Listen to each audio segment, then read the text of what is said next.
Hey there, my name's Justin. I'm one of the pastors at Hope City. I'm really glad you're checking out this week's message. I hope you'll take a minute, look around our website, visit our YouTube channel, and download the Hope City app by searching Hope City Indy in the App Store or Google Play Store. There's great content on the app that goes far beyond weekend services. Hope City is a place where you can belong before you believe. No matter where you come from today spiritually, I hope this message helps you find hope and move closer to Jesus. Enjoy the message. Hey Hope City, I'm Sarah and I'll be hanging with you all day. Over the next hour, we're going to take some time of worship together and then we're going to have a great message. And I'm so glad to be here with you for all of it. Now let's stand and worship. Well, welcome Hope City. We're so glad that you're here online with us. We're going to worship together today, so go ahead and stand up wherever you are. Put your hands together. Let's sing to our God.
Nations bow, mountains shake at the sound of just one name.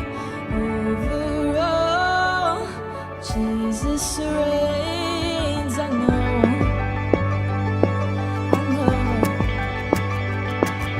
Nations bow, mountains shake at the sound of just one name. Over all, Jesus reigns. I know.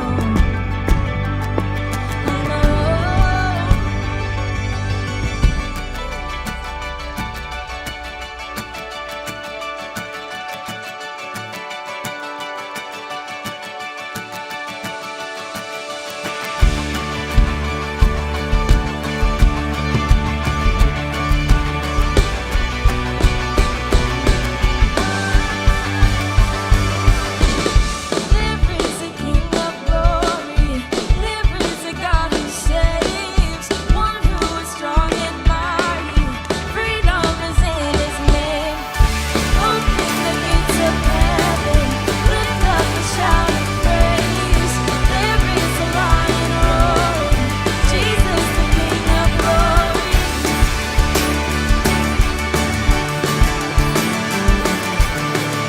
There is a lion roaring, Jesus the King of glory.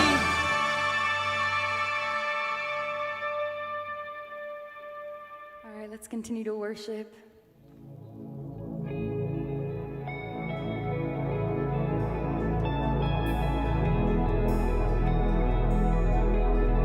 We worship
Hope City. Happy Sunday. It's great to be with you today. If this is your first time to Hope City, we'd love to invite you to come hang out with us at the Guest Central tables in the lobby after the service so that we can welcome you and help get you plugged into Hope City. And if you're checking us out online, make sure to text new here to the number on the screen so we can get you plugged in as well. Well, we have 15 seconds coming up where all we want you to do is connect with each other. Get as social as you can with your neighbor. Our Connect 15 starts now.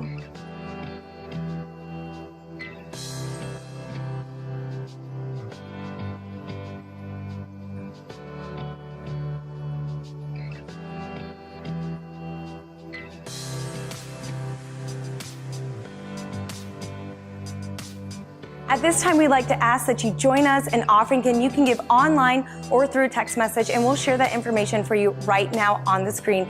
And as you give, we want to thank you so much for the generosity that you showed to our church to allow us to share hope with those right here inside of our building and throughout our city as well.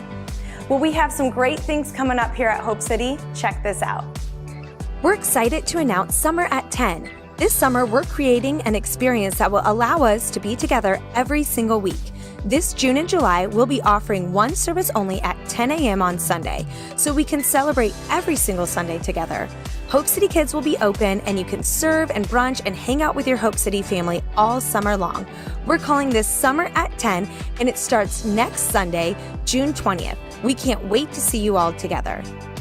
Are you new to Hope City? Maybe you've been coming for a while, but you're interested in learning more about the church. Our Intro to Hope City class is for you. This class gives you the chance to meet our staff and discover your next steps at Hope City. Intro to Hope City is happening next Sunday at 12:15 p.m. To register, text INTRO to 317-943-8773. Okay, we have a great message for you right now. Welcome to Hope City.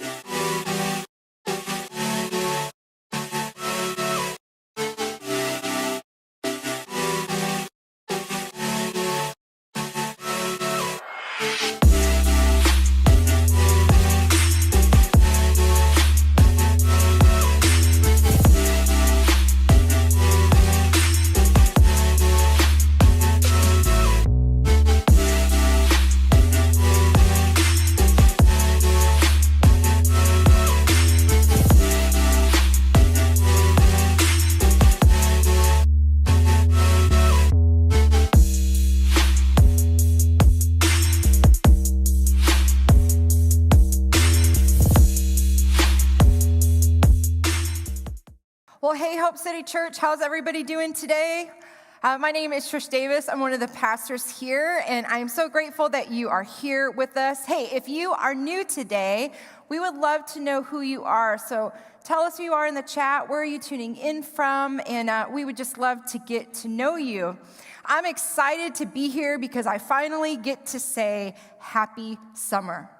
I absolutely love summer. The hotter, the better. I am all in for summer. And I'm excited because I think every summer we look forward to having a kind of just a different, slower cadence about life. We get through the fall and the winter and the spring, and if you have kids, it's just chaos, especially like in May, where you're just like, I can't deal anymore. So I think all of the teachers, all of the parents that have done remote learning, were like, oh, summer's finally here. I think as a church, we're really excited because summer means this really fun experience that we're kicking off for the next couple of weeks called Summer at 10. Say it with me. Summer at 10. We're going to hashtag it. It's going to be our theme. Summer at 10. We're going to be road tripping together. We're excited to hear where you're going this summer. And we've decided we are going to do one service. Say it with me. One service for the next couple of weeks. And this is just going to allow us to kind of fall into that summer routine, just a little bit laid back. We're still going to have Hope City Kids. It's going to be firing on all 4 cylinders. It's going to be amazing. I want to encourage you to not only come, but participate. I know for some of you, you still haven't been back to the building. I want to invite you to be a part of this summer experience. One service at 10 o'clock, and it's just going to be a great time to be able to be all together in one space. So we're pumped. We're pumped because summertime means pool time. it means ice cream time, it means sun time. For those of you who are tuning in who live in the Midwest, I love that the sun doesn't set till 9:30. When my boys were small, I remember putting them to bed and them complaining like, but the sun's still out. And I'm like, I know, go to bed. But before I even left the room, they were always passed out because in our family, we summer hard. I mean, we are all about the pool and playtime. In fact, when my boys were little, they'll tell you of kind of our epic trips to the pool. We would pack a cooler as if we were staying for the whole week, and it was just the day. I remember one summer when I was pregnant with my third born, Isaiah. Man, I was so sick with him. I threw up every single day of his pregnancy. And when I found out I was pregnant with him, it was right before summer, and I'm like, oh no. We're still going to make pool time happen. And so the older two boys were like 4 and 6. And we would go to our little neighborhood pool. And thankfully, we were only people there for majority of the summer. And we would go and I would split my time from playing in the water and then getting out and like throwing up in their little sand bucket. Like that's how crazy we are about summer. But I'm like, I am all in and I will do whatever it takes to get myself poolside. And that's kind of reminded me, that's where we've been the past couple of weeks in this series, #Blessed. We've taken a deep dive into this famous passage, this famous sermon that Jesus gives in Matthew chapter 5 called the Sermon of the Mount. And the Sermon of the Mount begins with what are called the Beatitudes. And the Beatitudes are these blessings. For the next couple of verses, Jesus begins to dispense these blessings. He begins in verse 3 with the words, "Blessed are the poor in spirit, for the kingdom of heaven is theirs. Blessed are those who mourn, for they will be comforted." I mean, to be poor in spirit, to mourn, those are really hard places to be. And so Jesus, like right out of the gate says, listen, if you're listening to me right now, and if you're in a hard place, if you're in a sad place, if you're in a difficult place, listen, there is a blessing for you. And then he goes on later on in verse 8 and 9, and it kind of shifts, and it says, "Blessed are the pure in heart, for they will see God. Blessed are the peacemakers, for they will be called sons of God." To be pure in heart, to be a peacemaker, to do good is to receive a blessing. Blessings found in both the good and the hard. And these Beatitudes that Jesus talks about, these blessings, when I began to look at the original word, the Greek word for blessed, it says makarios is the original word. Micah touched base on this last week just a little bit. And as I began to look at that word, it was interesting as I began to look at different Bible commentaries. There was one in particular that caught my eye. The New Bible Commentary says this, that neither blessed or happy adequately describes this Greek word makarios. So even though our translation says blessed are, blessed is, that the actual translation is better translated as a term of congratulations or recommendation. That's really odd. Like when I started to think about that, like there's a celebratory aspect to this word blessed. Regardless if it's celebrating in the midst of mourning or celebrating in the midst of creating peace, there's a celebration, a recommendation. As I began to take a deep dive into Matthew chapter 5 in my own Bible, my Bible's pretty old. It's the New Living Translation. And you can find this translation on the internet, but this one particularly, for some reason, it's changed over the decades, and I can't find it, but it has its own commentary in it. And as I was reading through my Bible, it described that word bless, makarios, probably not saying it right, but kudos for trying. It says this, being blessed by God means the experience of hope and joy interdependent of outward circumstances. To find hope and joy, the deepest form of happiness, how? By following Jesus no matter the cost. Hope and joy, blessed, hope and joy is found when we follow Jesus no matter the cost. And I want that last line for you to just tuck it away. We're going to come back to that. But what we've learned over the past couple of weeks is that the Beatitudes shape our faith with four core truths. Four core truths that we see throughout this passage of Scripture. And the first one is this, that the Beatitudes guide us to live a hope-filled life. The Beatitudes guide us to live a hope-filled life. If we were to take that word blessed and we were to insert what my Bible commentary says is a better translation, hope and joy, it would read a little bit like this. Verse 3, God gives hope and joy to those who are poor in spirit because the kingdom of heaven is theirs.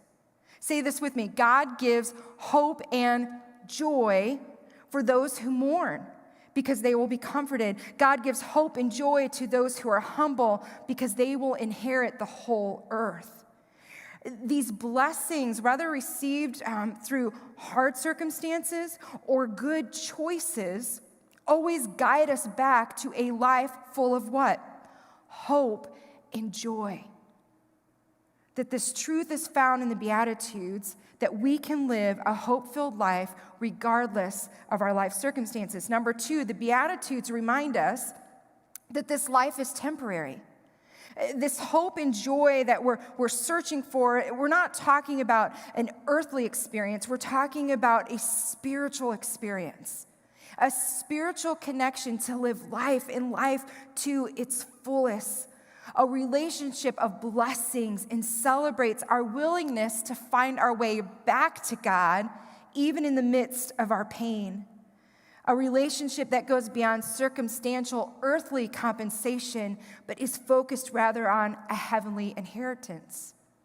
There's this passage found in James 14:4, and every time it's read, I'm kind of like, oh, that didn't make me feel good. Verse 14, it says, yet you do not know what tomorrow will bring. And that's true. What your life will be, for you are like a vapor that appears for a little while and then vanishes. It's like, okay, that makes me feel small. But the truth that we've learned through the Beatitudes, that although this life is temporary, what Jesus is reminding us is that life is short, but we have the opportunity to make an eternal impact. Number three, the Beatitudes declare that our pain is never wasted. I want all of us to kind of like maybe sit up in your seat, maybe lean in a little bit and receive this truth. That all throughout the Beatitudes, what Jesus declares is that hope and joy are found in all things. There is no pain that is wasted. And when we reread and reinsert that God blessed, God blesses, that God gives hope and joy, it reads a little bit like this in verse 7. God gives hope and, say it with me, joy to those who are merciful, for they will show mercy. Micah talked about this last week, how this shapes us and it changes us, that we can find hope and joy in hard circumstances. Verse 8, God gives hope and joy to those whose hearts are pure, for they will see God. Verse 9, God gives hope and, say it with me, joy to those who work for peace, for they will be called the children of God. God gives hope and joy to those who are persecuted for doing right, for the kingdom of heaven is theirs. We are reminded that nothing is wasted because everything has an opportunity to have an eternal impact. God can and He will use all of it for His good. Nothing is wasted with God. And lastly, number 4, the Beatitudes invite us to follow Jesus no matter what. It's this invitation that we see over and over again. We have the Beatitudes that are attached, those first couple ones that are attached to an emotion of how you may feel, a state you may find yourself in, a state of mourning or duress, to be persecuted. But then there are Beatitudes that extend an invitation to receive a blessing that Jesus offers. Jesus uses these blessed statements to invite you to actively participate in a relationship with Him. An invitation that I want to spend the rest of our time together just looking at. And the invitation is found in verse 6. And it says this, It says, "Blessed are those who hunger and thirst for righteousness, for they will be filled." Now, I don't know about you, but hangry is a real thing in our house. I mean, being hangry is a real thing just with me personally. I am often shocked at my ability to be like literally a raging lunatic. If I'm like that hungry and I need to eat, and I'm like, I will cut you, right? Like, I just get grumpy. And so I can go from being like just out of my mind grumpy because I'm hungry to then I eat and then I'm just like as peaceful as a sleeping baby. It's the craziest thing. You know that you've all done it. We've all been there. Jesus is creating this imagery of urgency that he is saying, blessed, hope and joy are found for those who hunger and thirst for righteousness, for they will be filled. You will read in other translations that often this word righteousness will say justice. And in fact, in the original Greek word that is for righteousness, it actually means justice. That justice has a closer tie than even righteousness, but both of them are purposed with this idea, this imagery, that the word justice means to stand on the side of truth. To be moral and upright, to be a right-standing person. Right? It's this idea to hunger and thirst for righteousness and justice. And what is interesting about this one particularly is that I believe of all the Beatitudes, this one feels adversarial. There's something when we talk about hungry and thirsty, when we're that hunger that overwhelms us, when we thirst, the only way to be satisfied is to take an action. If I am hungry, I need to eat. If I am thirsty, I need to drink. And Jesus is inviting us with this invitation to hunger and thirst for the side of truth. The Beatitude makes us take inventory that blessed are those who hunger for justice, for they will be filled. It's this inventory of our heart to wrestle with this hard truth that our world is broken. We are all desperately hungry. We are all desperately thirsty. And it's a spiritual hunger, it's a spiritual thirst to see our world that is broken be made right. It's an invitation to ask the question, what do I hunger and thirst for? When you think of this beatitude, where do you find your time and attention? Over the past couple of weeks, oh my gosh, you guys, our family, we sold our house, and it began with the journey of like getting our house ready. And I'm in this weird season. I have 5 kids, 2 are now married, but I don't know, some of their stuff is there and they have beds still there, but they have their own beds now that they're married, whatever. And so when we put the house up for sale, I, did inventory, I cleaned it out. In fact, the pictures showed so well. People were like, man, it looked like a model home because there's like no pictures on the wall or anything. And I'm like, as an Enneagram 3, my achiever was like, yeah, I just crushed it. And then we sold the house. It was amazing. And I'm thinking, as a minimalist, our move is going to be awesome. Like, we don't really have that much stuff. And so moving day came, and my friend John Lunsford, he owns a company called Indy Custom Stone. They do not cabinetry, but they do countertops. And so he has these box trucks, and he's like, hey, I'll drive one of my box trucks, and I'll help you early in the morning because I have plans the rest of the day. I'm like, awesome. So John comes, we go to the storage unit that I put all of our stuff in for the showing, and we load it up. We take it to our new rental house, and I'm thinking, we are just crushing it today. And then back at our house, the only thing that was available was this like big, ginormous truck, and I'm like, awesome, we'll fill it up. Maybe have to come back for a half a load, and then we're done. 3 loads later, our friends that came and helped us move, I was like, are you going into the neighbor's house and grabbing stuff? Like, where is this stuff coming from? I'm like, my minimalist heart was just dying. We had so much crap. And so the inventory that I thought I had done of our house wasn't true. I had just done the surface level. But then when we started to take a deep dive into the nooks and crannies of our home, there was so much stuff. You see, inventory is good because it's a wake-up call to the truth of your reality. Inventory is always good because it gives us a clear picture of where our heart is. And this is true in all aspects of our life. When we do inventory of our health, our inventory of our finances, our inventory of our possessions, the heart of this beatitude to thirst and hunger for justice calls us to first take action of inventory. God gives hope and joy to those who hunger and thirst for justice because they will be satisfied. And it's important to attach hope and joy to this beatitude because let's be honest, we're living at a time when we begin to talk about justice, hope feels fleeting. Joy is short-lived.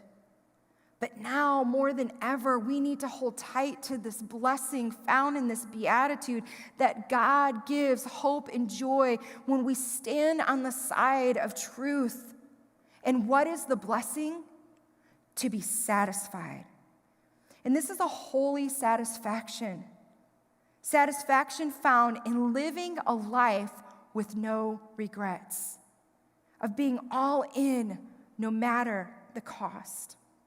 Jesus says it best in Luke chapter 9, verse 23, and he says this. Then Jesus says to the crowd, if any of you wants to be my follower, you must give up your own way. Take up your cross daily and follow me. If you are trying to hang on to your life, you will lose it. But if you give up your life for my sake, you will save it. Now, to read it, it's like, okay, I'm reading the words, but I'm not really sure I understand or have the clarity of really what Jesus is asking me. And when we look at this beatitude where we are called to, we are blessed, we are invited into hunger and thirst for the side of justice, for the side of truth, that if we know we have to take action to make it happen, what is the action? Jesus says, you're going to have to be willing to give up your own way. To give up your own way and take up your cross. When? Daily. It's this daily thirst, this daily hunger to know that it's not something to do without God. It's an invitation that Jesus invites us in. And so my question to you is, are you willing? Because to be satisfied is to sacrifice. A daily sacrifice. And here's the deal. To fight for the side of righteousness and justice, it doesn't mean it all works out in the end. But it does mean you will live a life with no regrets. It goes back to those core truths. That when we live out the Beatitudes, Jesus gives us what we need to be satisfied. He calls us to hard things, and there's satisfaction found in the obedience. Are you willing to hunger and thirst and make right what is broken in our world?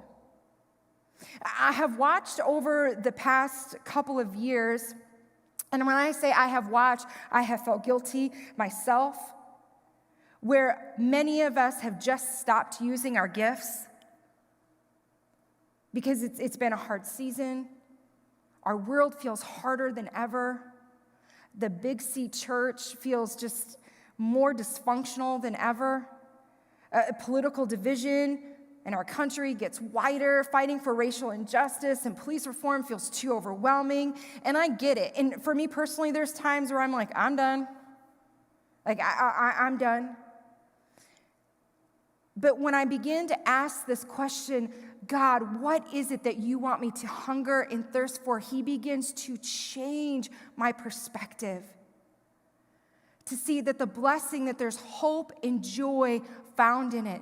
It's not found in the success of my circumstances. It's found in a blessing that God promises that if we will engage with a broken world, we have the opportunity to have an eternal impact.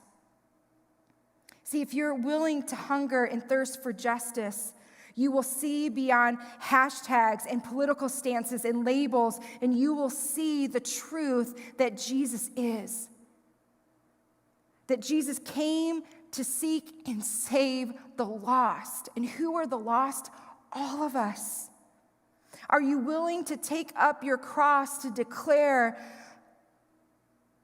that God is able? See, it's easy to complain about things that are broken in this world. It's easy to hide behind our political beliefs and our insecurities that the world can't be changed. This is why this inventory is important. The more inventory I take of my heart, the more inventory you take of your heart, the more we are able to take up our cross and do the hard work of love. Laying down your life isn't a one-time act. It's a choice, a daily choice to choose over and over again, because here's the truth. You have to be the change you want to see in the world. You have to be the change you want to see in the world. I'm an absolute HGTV junkie. Sometimes my dyslexia makes me a little goofy. But I love HGTV, and I watch it all the time. But particularly, I want to close with this story. There is a couple, Ben and Aaron Napier, and they have this show called Small Town, or Hometown, and it's been on for a couple years, and they basically live in this small town that is their hometown, and they've been revitalizing it one house at a time. And so they decided that they wanted the same experience and revitalization that was happening in their hometown for other small towns. And so HGTV opened it up for all these small towns to be revitalized. And they had over 2,500 applicants. And only one small town was chosen. And so this small town is called Wetumpka. It's in Alabama. It's like in the middle of nowhere. And they go to this town, one town, and they decide to revitalize 12 different areas, 12 homes/businesses. And they revitalize a couple homes. They revitalize a couple of businesses. They revitalize the town hall. They revitalize the mayor, who has been the barber for like 30 years, the barbershop. It's incredible. And to look at the numbers, you would think, okay, 2 people, one small town, 12 buildings, how is that going to make a difference? But see, Ben and Aaron understood what it meant to hunger and thirst for change. And it came with hard work, and it came with the need for resources and a plan and action. And now this small little town, one small town in the United States with 12 new facilities, is now changed the lives of hundreds and bringing in thousands. And I thought, this is an HGTV show, but that should be the heart of the church. And so what I want to close with is some questions that I'm not going to give you the answer to. I just want you to wrestle with. And the first question is this: who is God asking you to stand in the gap for? Who does God keep putting on your heart and mind? If it's racial, social justice issues, engage in it. If it's an issue with foster care, engage in it. If it's an issue in your neighborhood or your community, engage in it. Who is God asking you to stand in the gap for? Number 2, how can you use your voice for those who don't have one? I know many of you look at Justin and I, and you know what? I do. I literally have a physical microphone. And I have a stage. But that's not how life works. This is but a moment. Real life transformation happens when you use your voice for those who do not have one. So who in your life needs your voice? Because you don't need a microphone and you don't need a stage, you need a willing heart. Where is God asking you to use your voice to hunger and thirst for justice, for righteousness? And then lastly, where can you use your resources? What has God given you? And how can you use those resources to have an eternal impact? These are the questions that I ask myself on the dark days where I do not want to be a pastor. And I do not want to be tethered to the news cycles of how dysfunctional the local church, especially in the United States, has become. Like, I don't even want to be tethered to it. But when I begin to ask myself, God, who are you asking me to stand in the gap for? It is you, the local church. God has called me to change the world through the local church, the bride of Christ. It is what I live and breathe for. It is what God has called me to. It's how I use my voice. It's how I use my resources. And I am all in. And you know what happens? There is hope and joy found. There's a holy satisfaction in my heart in the midst of this dysfunctional world, in this broken world, because God has given me a clear understanding of the opportunity to make an eternal impact. And God is asking you, where can you stand in the gap? Where can you use your voice? Where can you use your resources, your gifts, your time and talent to make a heavenly impact? A blessing that brings hope and joy. Let's pray. Heavenly Father, we just thank you that as we continue this series of what it means to be blessed, to find hope and joy in the hard places of life, that there is also this understanding that you are inviting us into something that is so much bigger than ourselves, so much bigger than our circumstances, so much bigger than our relationships. That we live in a broken world that needs people who know you to lay down their rights, to lay down their life, and to take up their cross, to take on the burden of you, to be able to show a hurting world that even through the hard, you are a good, hope-filled, joy-dealing God. Jesus, I pray for revival in our church. I pray for those who have found themselves reluctant to come back, that you will call them back into your presence, not for attendance, but for a kingdom difference. Father, I pray for our students and our young people who they have relationships and circles of people that they are connected through, whether it be their teachers or their coaches or on social media, that you will allow them to see that this invitation is for them. Father, I pray for the men and women in our church that are in their latter years and they have all of this experience that we are so desperate for, that you would call them to raise them up to begin discipling those of us who are desperate to know the next right thing. Father, I pray for every single person who hears these words that you will give them a hunger and a thirst to make right what is broken in this world, to be satisfied completely in you. We love you and we thank you and we praise you in Jesus' name. Amen.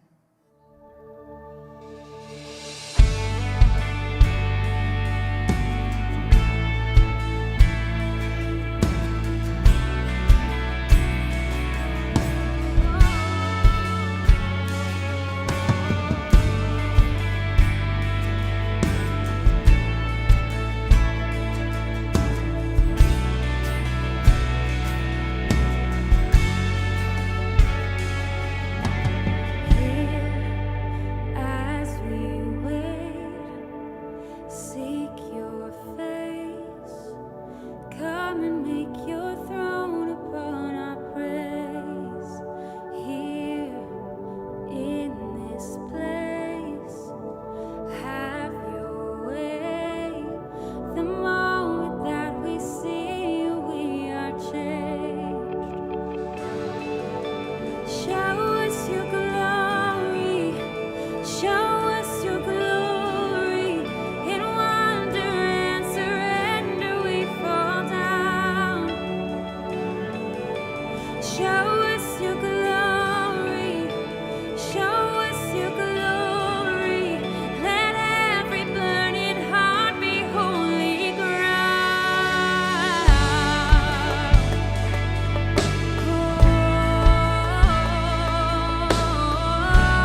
Chains fall, fear bow here now. Jesus, you change everything. Lives healed, hope found here now. Jesus, you change everything. Chains fall, fear bow here now.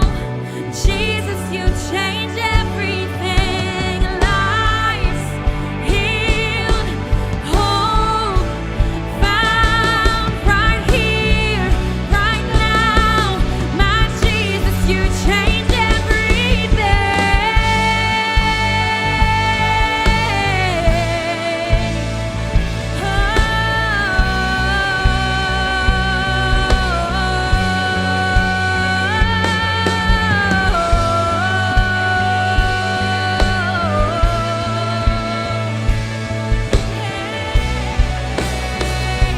Oh, we sing, oh, chains fall, fear, it has to bow here, right now.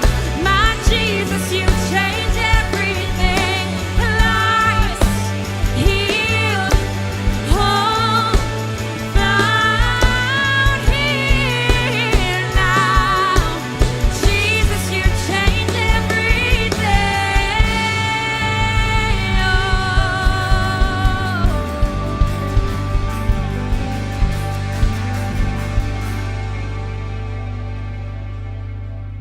Thanks for being with us today. We hope you had a great time. Hey, don't forget to check out our Hope Changes Everything podcast on Spotify. We'll see you all next Sunday.